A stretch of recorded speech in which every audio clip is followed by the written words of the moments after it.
Is it good Mm, lighting and shit? yeah. Okay. So I don't know what it was. It was like 2008, 2009.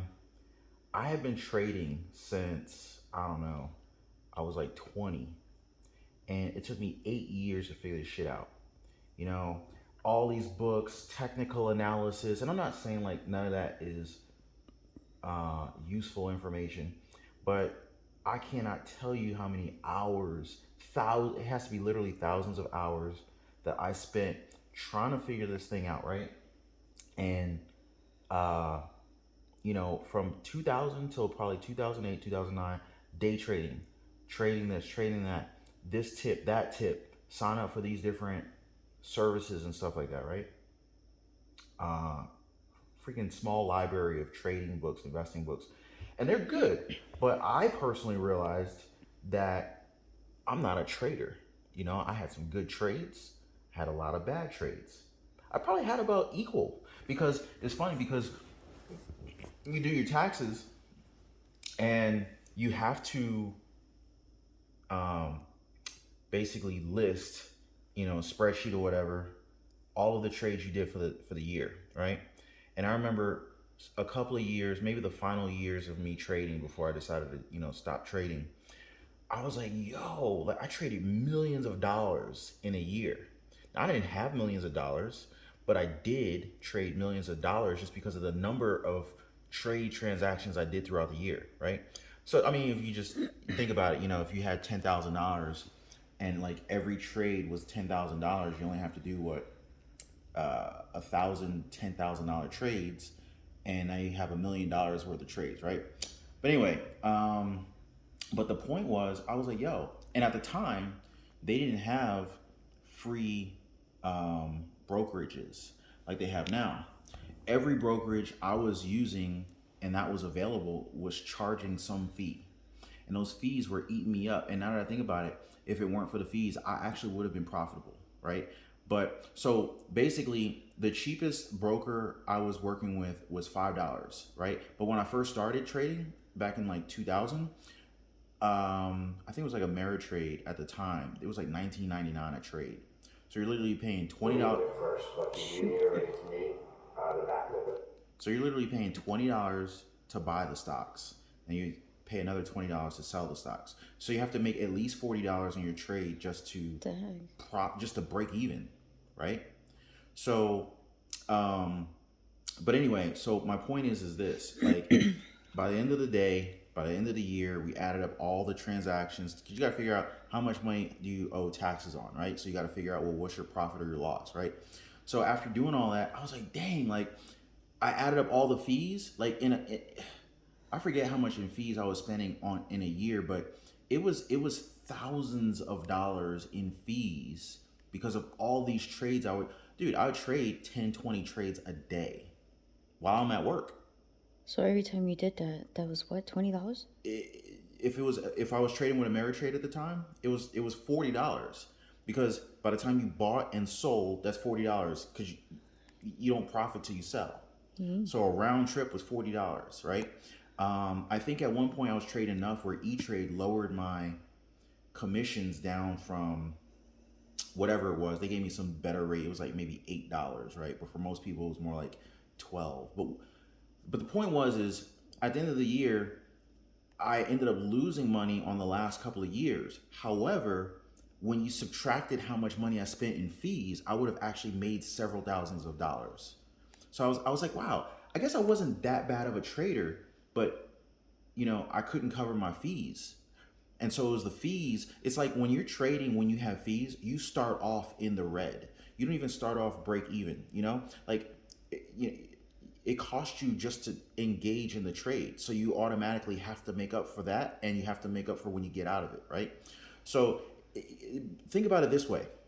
If your round trip is $40, Mm. or even today, like some brokers, they'll charge you $5 to get in, $5 to get out. But there's so many brokers out there, you don't have to pay to trade. There's a lot of free ones, right? But even break it down to the cheapest one at the time. So cheapest one at the time was like $5. Don't ask me who it was, but that's five in, five back, or five in, five out, right? So that's $10, right? Now let's just say you're someone like me or any other active trader to trade 10 trades in a day is fairly easy to do. You see all these different opportunities. You're looking at your charts. You're getting alerts all the time. Like you have different automated systems that are letting you know about different opportunities to look at. And, technical analysis, different things are setting up, and you're like, yo, here's an opportunity. Let me jump in that. Let me jump in that. Right. Before you know it, you might have 10 trades that you're in before lunch. Right. So that's $100, or if they're $5 each, so that's $50 before lunch.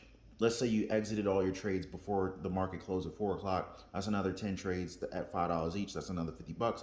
That's $100, right? So you spend $100 in just trades for the day. Now, let's just say that all of those trades broke even. You didn't make any money, but the broker did. So the broker just made $100 off you. You didn't make nothing but waste your time, right? And that was me. Now, if I lost money, it was even worse. You know what I'm saying? Yeah. So if you only made $100 a day, let's just okay, so let's just say you were good enough to break even, and you have these $5 transactions, right? So if you're good enough to break even, if you didn't have the $5 transactions, you would have made $100 a day. Well, all right, let's just say that on average, excluding holidays and weekends, right? The average month, let's just say, has 4 weeks in it, 5 days in the month. That's 20 days of potential days that you could trade, right? So 20 days a month at $100 a day is 2 grand, right? So with that in mind, you could probably make a good $24,000 a year just trading while you're at home, or you're trading while you're at work in between. Like most people don't have a job where you're constantly working, but if some people do, but you could even trade on your phone. So like most people could execute a trade throughout the day. Everybody got a smartphone nowadays, right? So if you did $100 a day, 20 days a month, that's 2 grand a month. Like that's paying most people's rent or mortgage payment, right? But I was blowing that in transaction fees, right? But anyway, So you said there's no more fees now? there are fees, but there's plenty of brokers out there now that will let you trade for free. Oh. So technically, you don't have to pay transaction fees if you don't want to. Just pick a broker that's free. I think some of them may have like minimum balances you have to keep, but most of them are very reasonable now. So here's the thing. So I'm like killing myself trying to make this thing profitable, but what I realize is that,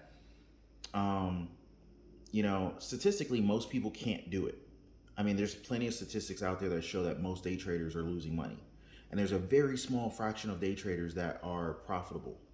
And an even smaller percentage of day traders, active traders, that are profitable and consistent for long periods of time. So it's like, if you can't do it profitably for long periods of time, then what the heck are you doing? Like, you're wasting your money. You're essentially gambling if you don't have a strategy. So I decided somewhere around 2008 to 2009, let me change my financial strategy up. Screw this day trading, active trading stuff, right? Because for me, it didn't work. Number one, I was losing more than I was making. Number two, it was killing my relationships with you, because and anybody else who was in my vicinity, because Yeah. when I'm losing money, I'm not in a good mood, right? Your mood swings were like a girl. It was up and down. And I'm like, this dude is on his period. Oh yeah, yeah. I would have my period twice a week at least. Shoot, and depending upon how bad it was, so it might be 5 days that week. But so then I was like, all right, I need a new strategy. So then I was like, yo, let me go with long-term investing, index funds, maybe some stocks that I'm really, really confident in that I want to hold for long periods of time.